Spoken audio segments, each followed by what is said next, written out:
Dear friends, welcome to my channel. আজকে আমরা prepositions of place নিয়ে আলোচনা করব.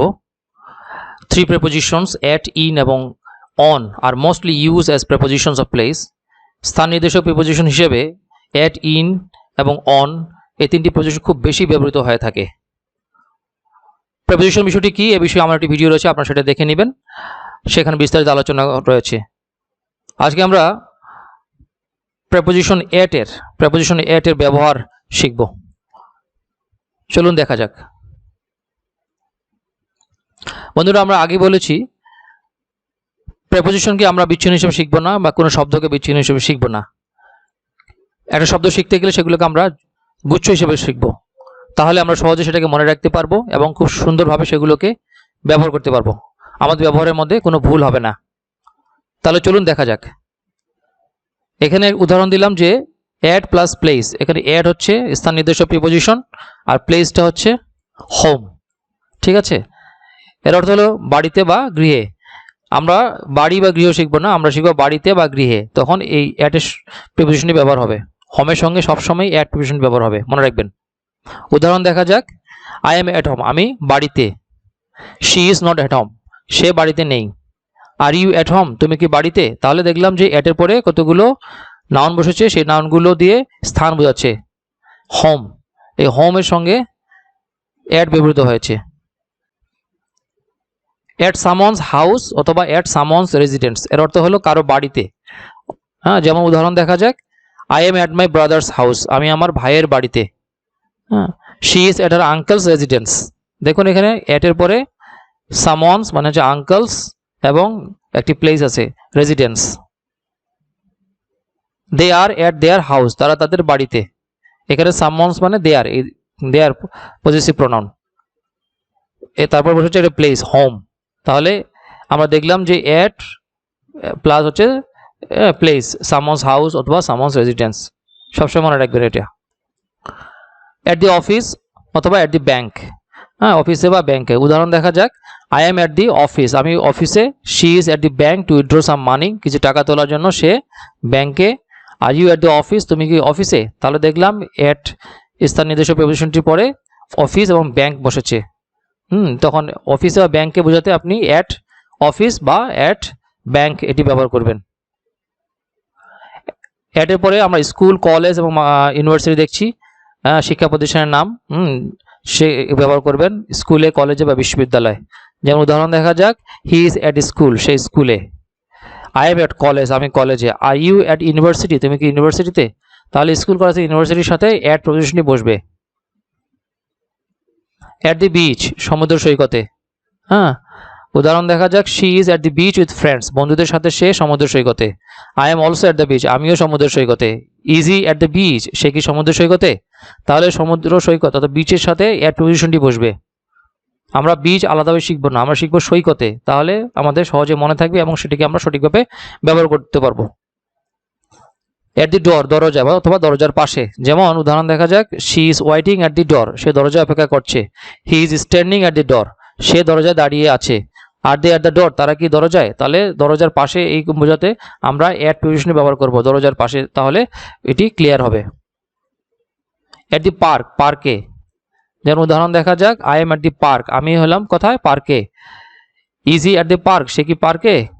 আর দে এট দ্য পার্ক, তারা কি পার্কে? তারা দেখলাম যে এটের পরে একটি প্লেস রয়েছে, সেটা হলো পার্ক. এটার সঙ্গে পার্ক বসছে এখানে. হ্যাঁ, বসে একটি সুন্দর এক্সপ্রেশন তৈরি হয়েছে. মনে রাখবেন এট দি পার্ক. এট এ বাস স্টপ, এট এ স্টেশন অথবা এট এন এয়ারপোর্ট. হ্যাঁ, বাস স্টপে, স্টেশনে বা বিমানবন্দরে.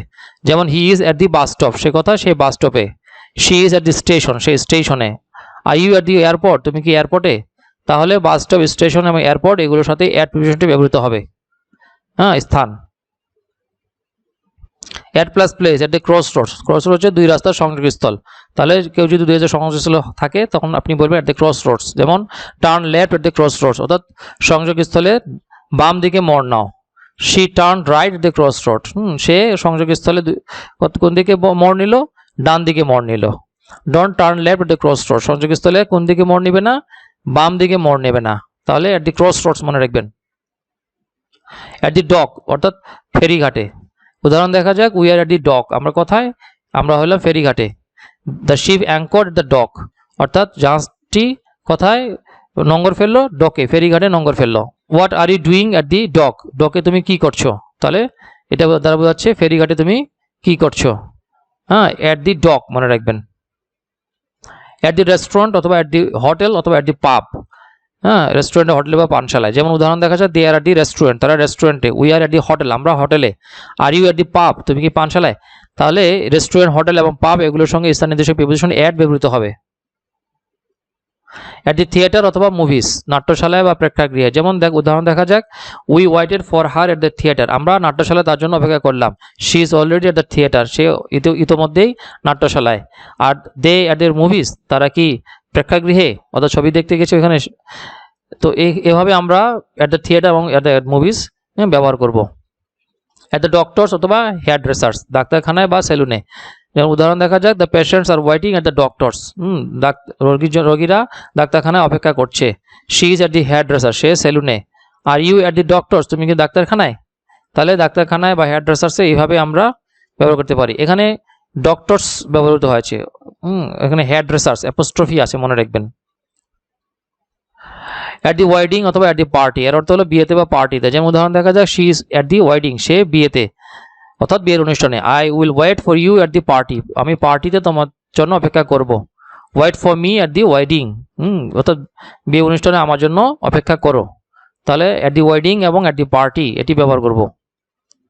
আবার দেখুন, অ্যাট প্লাস এন্ট্রান্স অর্থাৎ প্রবেশ মুখ এবং রিসেপশন অভ্যর্থনায়। হ্যাঁ, আপনি শিখবেন প্রবেশ মুখে বা অভ্যর্থনায়, অ্যাট দি এন্ট্রান্স অথবা অ্যাট দি রিসেপশন। উদাহরণ দেখা যাক, he is waiting for us at the entrance, সে প্রবেশ মুখে আমাদের জন্য অপেক্ষা করছে। We receive the guest at the reception, অভ্যর্থনায় আমরা অতিথিদের কি করলাম, আমন্ত্রণ জানালাম। Please wait for me at the entrance of the building, অর্থাৎ বিল্ডিংয়ের প্রবেশ মুখে আমাদের জন্য অপেক্ষা করো। ঠিক আছে বন্ধুরা, সামনে দেখা যাক, অ্যাট দি এক্সিট অর্থাৎ বহির গমনের মুখে, অর্থাৎ বহির গমন পথে, অর্থাৎ যে পথে বের হয়। উদাহরণ দেখা যাক, we wait for me at the exit, অর্থাৎ প্রবেশ পথ, বাহিরের পথে অর্থাৎ বহির্গমন পথে আমার জন্য অপেক্ষা করো।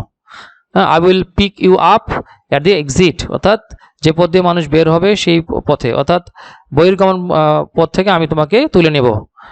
What are you doing at the exit, বহির্গমন পথে তুমি কি করছো, অর্থাৎ এক্সিটে তুমি কি করছো। At the conference, at a news conference, এর অর্থ হলো সম্মেলনে বা সংবাদ সম্মেলনে। উদাহরণ দেখা যাক, I was at the conference on behalf of the company, কোম্পানির পক্ষে আমি কনফারেন্সে যোগ দিয়েছিলাম। Journalist R waiting at the news conference, সাংবাদিকরা সংবাদ সম্মেলনে অপেক্ষা করছে।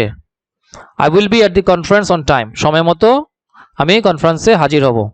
ঠিক আছে, তো ব্যবহার করুন at the conference, at a news conference. At the football match অথবা at the cricket match, football match, cricket match বা কোনো ম্যাচে যখন থাকবেন তখন অ্যাট এটি ব্যবহৃত হবে। যেমন উদাহরণ দেখা যাক, we are at the football match, আমরা ফুটবল ম্যাচে। I was not at the cricket match, আমি ক্রিকেট ম্যাচে ছিলাম না। Is she at the football match, সে কি ফুটবল ম্যাচে আছে। তাহলে আমরা শিখবো football match, at the football match, at the cricket match.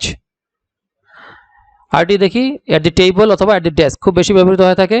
যেমন টেবিলে অথবা ডেস্কে। Are you sitting at the table, তুমি কি টেবিলে বসে আছো।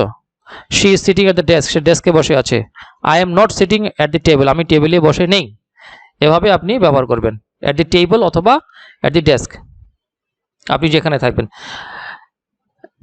অ্যাট দি সেন্টার অথবা অ্যাট দি কর্নার, এর তো হলো কেন্দ্রে বা কোণে। যেমন উদাহরণ দেখা যাক, the table is at the centre of the room, রুমের মধ্যখানে টেবিলটি। The cat is lying at the corner of the room, রুমের কোণে বিড়ালটি শুয়ে আছে। Put the glass at the centre of the table, টেবিলের মধ্যখানে গ্লাসটি রাখো। মনে রাখবেন অ্যাট দি সেন্টার এবং at the corner. At the back of অথবা অ্যাট দি ফ্রন্ট অফ, এরপরে একটি প্লেস, এর অর্থ হলো যে কোনো স্থানের পেছনে বা সম্মুখে। যেমন উদাহরণ দেখা যাক, there is a pond at the back of the house, বাড়ির পশ্চাতে বা পেছনের দিকে একটি পুকুর আছে। She will wait for me at the back of the building, বিল্ডিংয়ের পেছনে সে আমার জন্য অপেক্ষা করবে। The garden is at the front of the house, বাড়ির সম্মুখে বাগানটি। অ্যাট 10 টাইমস স্ট্রিট, অ্যাট এবং একটি সংখ্যা এবং কোনো স্ট্রিটের নাম যখন থাকবে তখন সেখানে অ্যাট বসবে। সংখ্যা স্ট্রিটের নাম যখন থাকবে তখন সেখানে অ্যাট বসবে। এর অর্থ হলো 10 টাইম স্ট্রিটে। উদাহরণ দেখা যাক, she lives at 10 Times street. British prime minister lives at 10 Downing street. Do you live at 12 Robert street? at the top of এবং এর সঙ্গে একটি স্থানের নাম, কোনো স্থানের শীর্ষে বা চূড়ায়। উদাহরণ দেখা যাক, যেমন the company set a tower at the top of the building. Building এর শীর্ষে কোম্পানিটি একটি টাওয়ার বসালো। They climbed at the top of the mountain. He is standing at the top of the building. সে বিল্ডিং এর চূড়ায় দাঁড়িয়ে আছে, তারা পাহাড়ের চূড়ায় উঠল। এট দি বটম এর অর্থ হলো তলদেশে।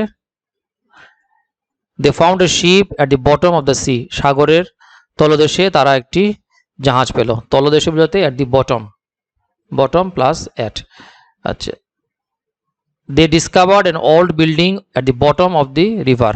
তারা নদীর তলদেশে একটি পুরনো বিল্ডিং আবিষ্কার করলো। She found ring at the bottom of the glass. গ্লাসের তলদেশে সে একটি আংটি পেল। এট দি হসপিটাল, হাসপাতালে, যেমন I was at the hospital for 2 nights. 2 রাত ধরে আমি হাসপাতালে ছিলাম।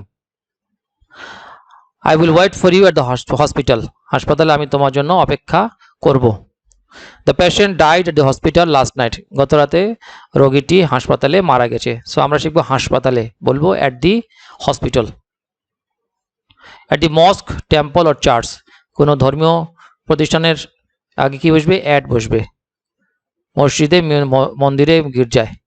উদাহরণ দেখা যাক, Muslims say there prayers at the মস্ক। মুসলমানরা মসজিদে নামাজ পড়ে। Hindu devotees have gathered at the temple. মন্দিরে হিন্দু ভক্তরা জড়ো হয়েছে। ক্রিশ্চিয়ানস আর অফারিং প্রেয়ার্স এট দি চার্চ। গির্জায় খ্রিস্ট ধর্মের অনুসারীরা অর্থাৎ খ্রিস্টানরা কি করছে? তারা প্রার্থনা করছে। সো বন্ধুরা, এতক্ষণ আপনাদের সঙ্গে যে বিষয়গুলো নিয়ে আলোচনা করলাম সেগুলোকে আপনারা খুব ভালোভাবে রপ্ত করবেন এবং সেগুলোকে ভালোভাবে ব্যবহার করবেন। সবচেয়ে গুরুত্বপূর্ণ বিষয় হলো এগুলোকে একটা গ্রুপ হিসেবে, একটি গুচ্ছ হিসেবে আপনারা ব্যবহার করতে শিখবেন। আলাদা হিসেবে শিখবেন না, তাহলে দেখবেন আপনার কাছে ইংরেজিটা খুব সহজ হয়ে উঠছে এবং এগুলোকে আপনি বারবার ব্যবহার করুন। ধন্যবাদ।